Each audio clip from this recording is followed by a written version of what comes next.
রাত ৩টে। রূপসা নদীর পাড়টা এখন একেবারে নির্জন। কুয়াশার একটা পাতলা চাদর নদীর উপর ভেসে বেড়াচ্ছে। আপনি যদি এই মুহূর্তে ব্রিজের উপর দাঁড়ান, নিচে তাকালে দেখবেন নিকষ কালো জল।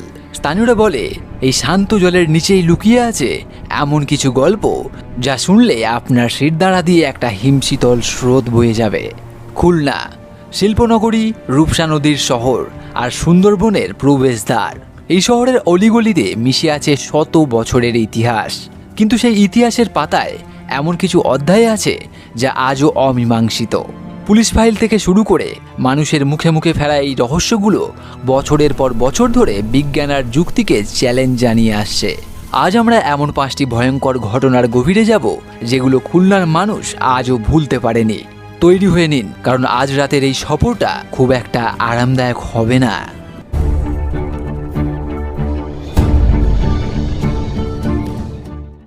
ঘটনাটা 2003 কি 2004 সালের। রূপসা ব্রিজের কাজ তখন পুরো দমে চলছে। শত শত শ্রমিক দিনরাত এক করে কাজ করছেন। জাপানি ইঞ্জিনিয়ারদের তত্ত্বাবধানে তৈরি হওয়া এই ব্রিজটা ছিল খুলনার মানুষের একটা স্বপ্ন, কিন্তু সেই স্বপ্নের ভেতরেই দানা বাঁধছিল একটা দুঃস্বপ্ন। তৎকালীন সময়ে শ্রমিকদের মধ্যে একটা গুজব রটে গিয়েছিল, ব্রিজটা মানুষের রক্ত চাচ্ছে। অনেকে বলবেন এটা স্রেফ অন্ধবিশ্বাস, কিন্তু সেই সময় যা ঘটেছিল তা আজ পর্যন্ত কোনো লজিকে মেলানো যায়নি। একদিন মাঝরাতে পিলারের একদম নিচের অংশে কাজ করছিলেন 7 জন শ্রমিকের একটা দল। হঠাৎ করেই চারিদিকে লাইট নিভে যায়। কয়েক সেকেন্ডের অন্ধকার। যখন আবার আলো ফিরল, দেখা গেল সেই 7 জনের মধ্যে একজন নেই। তার নাম ছিল কাশেম। আশ্চর্যের বিষয় হলো সেই জায়গাটা ছিল চারিদিক থেকে ঘেরা।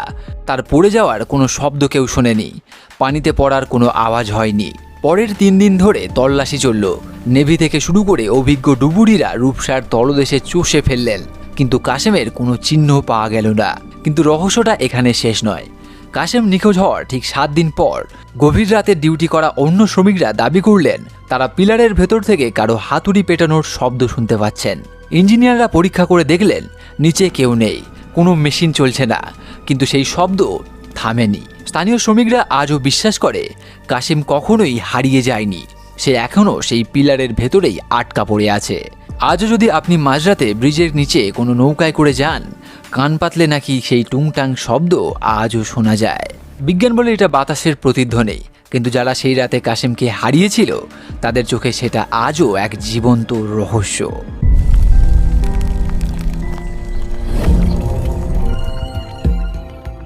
খুলনা শহর থেকে কয়েক ঘন্টা দূরেই সুন্দরবন। সুন্দরবনের বাঘ আর ডাকাতদের গল্প আমরা সবাই জানি, কিন্তু মায়াবী ডাকের কথা শুনেছেন কখনো? এটা কোনো লোক কথা নয়। খুলনার দাকব আর কয়রা অঞ্চলের বনজীবীদের কাছে এটা এক ধ্রুব সত্য। ঘটনাটা ঘটেছিল 2010 সালে। একদল বাওয়ালি বা কাঠুরে বনে গিয়েছিলেন। তাদের মধ্যে ছিলেন অভিজ্ঞ কালু মিয়া। সুন্দরবনের নিয়ম হলো কেউ একা কোথাও যাবে না, আর কেউ নাম ধরে ডাকলে হুট করে সাড়া দেবে না। বিকেলের দিকে কালু মিয়া তার সঙ্গীদের থেকে মাত্র কয়েক গজ দূরে কুড়াল নিয়ে কাঠ কাটছিলেন। হঠাৎ তার সঙ্গীরা শুনলেন কালু মিয়া বলছেন, এই তো মা, আমি আসছি। সঙ্গীরা কিছু বুঝে ওঠার আগেই দেখলেন কালু মিয়া অদ্ভুত এক গোরগ্রস্ত অবস্থায় বনের আরো গভীরে দৌড়ে যাচ্ছেন। তারা তাকে ডাকলেন, চিৎকার করলেন, কিন্তু কালু মিয়ার কানে যেন কিছুই ঢুকছিল না। 3 দিন পর কালু মিয়াকে পাওয়া যায় বনের এমন এক জায়গায় যেখানে মানুষের যাওয়া প্রায় অসম্ভব। তার শরীরে একটা আঁচড়ও ছিল না, কিন্তু কালু মিয়া আর আগের মতো ছিলেন না। তিনি শুধু একটা কথাই বলতেন, আমার মেয়েটা আমাকে ডাকছিল, ও বলছিল ও নদীর ওপারে দাঁড়িয়ে আছে। শকিং বিষয় হলো কালু মিয়ার মেয়ে মারা গিয়েছিল তারও 5 বছর আগে। সুন্দরবনের গহীনে কে কালু মিয়ার মেয়ের গলায় হুবহু ডাকলো? কোনো বাঘ কি মানুষের গলার স্বর নকল করতে পারে? নাকি সুন্দরবনে এমন কোনো অশরীরী অস্তিত্ব আছে যা মানুষের অবচেতন মনকে নিয়ে খেলা করে? খুলনার এই অমীমাংসিত রহস্যটা আজও সুন্দরবনের গভীরে প্রতিধ্বনিত হয়।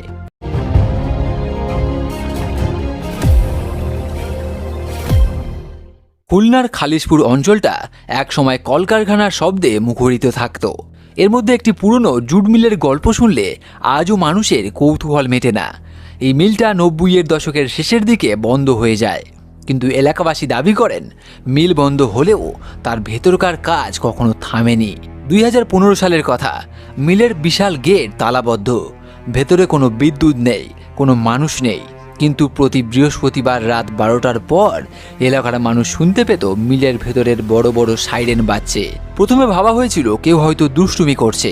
পুলিশ তল্লাশি চালালো, কিন্তু ভেতরে কাউকে পাওয়া গেল না। এমনকি জং ধরা মেশিনগুলোও ছিল নড়চড়হীন। কিন্তু এক রাতে এক তরুণ সিকিউরিটি গার্ড সাহস করে টর্চ নিয়ে ভেতরে ঢুকলেন। তার ভাষ্যমতে তিনি যখন প্রোডাকশন ফ্লোরে পৌঁছলেন, তিনি দেখলেন কোনো বিদ্যুৎ ছাড়াই একটা বিশাল তাঁত মেশিন আপনা আপনি চলছে। আর সেই মেশিনের সামনে একজন ছায়ামূর্তি দাঁড়িয়ে আছে, সে যেন সুতো ঠিক করছে। গার্ডটি ভয় পেয়ে যখন চিৎকার করে উঠলেন, মুহূর্তের মধ্যে শব্দ বন্ধ হয়ে গেল। মেশিনটা দাঁড়িয়ে রইল আগের মতো শান্ত হয়ে। তদন্তে জানা যায় 80-র দশকে সেই নির্দিষ্ট মেশিনে কাজ করতে গিয়ে এক শ্রমিকের দুর্ঘটনাজনিত মৃত্যু হয়েছিল। সেই থেকে নাকি তার শিফট এখনো শেষ হয়নি। আজও সেই মিলের পাশ দিয়ে যাওয়ার সময় মানুষ একটা অদ্ভুত পোড়া তেলের গন্ধ পায়। পরিত্যক্ত একটা জায়গায় যান্ত্রিক শব্দ কোথা থেকে আসে? এটা কি কোনো এনার্জি যা সেখানে আটকা পড়ে আছে, নাকি আমাদের কল্পনার অতীত কিছু?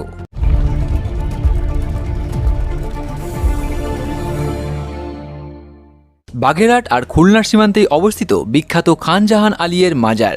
সেখানে এক বিশাল দিঘি আছে, যেখানে শত শত বছর ধরে কুমির বসবাস করে। এই কুমিরদের নিয়ে অনেক ভক্তি আছে মানুষের মনে, কিন্তু এই দিঘির পানির নিচে লুকিয়ে আছে এক ভয়ঙ্কর রহস্য। খুলনার স্থানীয় মানুষের কাছে এই দিঘি যেমন পবিত্র, তেমনি রহস্যময়। প্রচলিত আছে এই দিঘির নিচে একটা সুড়ঙ্গ আছে, যা সরাসরি রূপসা নদীর সাথে যুক্ত। কিন্তু এর চেয়েও রহস্যময় হলো 2007 সালের একটা নিখোঁজ হওয়ার ঘটনা। এক পর্যটক যুবক, নাম ছিল আরমান। তিনি দিঘির ঘাটে বসে পা ভেজাচ্ছিলেন। অনেক মানুষ চারপাশে ছিল। হঠাৎ আরমান দাবি করলেন তিনি পানির নিচে চকচকে কিছু একটা দেখতে পাচ্ছেন। সবার নিষেধ না মেনে তিনি পানিতে নামলেন। সবার চোখের সামনে আরমান ডুব দিলেন। 1 মিনিট গেল, 2 মিনিট গেল, আরমান আর উঠলেন না। মাজারের খাদেমরা দ্রুত জাল ফেললেন, অভিজ্ঞ সাঁতারুরা নামলেন। কিন্তু অবাক করার মতো বিষয় হলো সেই দিঘির পানি খুব একটা গভীর নয়, কিন্তু আরমানকে কোথাও পাওয়া গেল না। সবাই ভেবেছিল কুমির হয়তো তাকে টেনে নিয়েছে, কিন্তু কুমির যদি ধরতো তবে পানির রং রক্তে লাল হয়ে যেত না। কিন্তু পানি ছিল একদম পরিষ্কার। 3 দিন পর আরমানের মৃতদেহ পাওয়া যায় রূপসা নদীর এক চরে, যা দিঘি থেকে অনেক মাইল দূরে। প্রশ্ন হলো, একটা বদ্ধ দিঘি থেকে মৃতদেহ কিভাবে নদীতে পৌঁছালো? তবে কি সেই সুড়ঙ্গের গল্পটা সত্যি, নাকি দিঘির নিচের ওই অতল অন্ধকার কোনো অন্য জগতের দরজা, যা আজও বিজ্ঞান দিয়ে ব্যাখ্যা করা সম্ভব হয়নি?